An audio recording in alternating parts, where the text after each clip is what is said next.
It's Friday the 28th of August, I'm at Cambridge today and I'm about to catch a Thameslink Class 700 train from Platform 7. And this is the 12:54 service all the way through London to Brighton, though I got off at Stevenage for the Platform 5 video which I published last week. But with that aside, here's everything you need to know about Thameslink's fleet.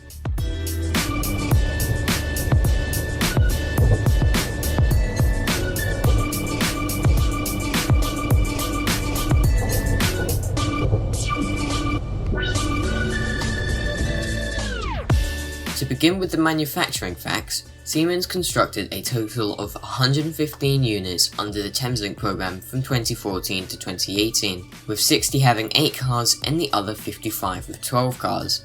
The Class 700 Desiro City trains have been in service since June 2016, and the EMUs are now the sole units in operation for Thameslink.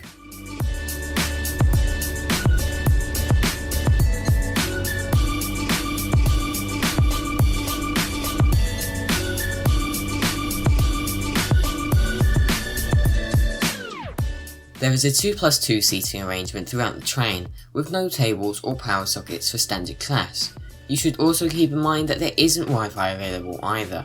Interestingly, the windows are also considerably large, making the train feel very open, especially when coupled with the seamless carriage gangways. There is an accessible area at the centre of the train, places to store bikes, and toilets on board too. Smart climate control is also in use to keep each carriage at 21 degrees Celsius, and provides more fuller carriages with more cool air. As Thameslink serves Gatwick and Luton, luggage racks are also provided for passengers travelling to and from the airports. Like with most other modern trains, digital passenger information displays are installed to provide route information as well as London Underground status updates, carriage occupancy, and toilet availability.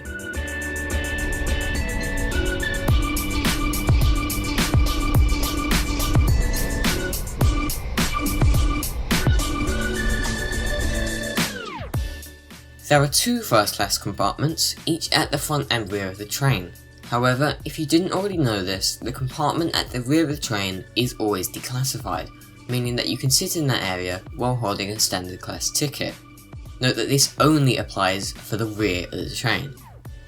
First class benefits include plug sockets and tables, and it is often much quieter than the rest of the train, as many travellers don't know about the anomaly. And so that covers pretty much all of the basics about the Thameslink Class 700s.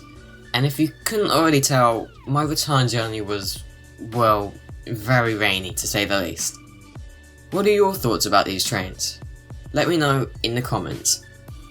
I've been Seb, and thank you for watching To The Trains.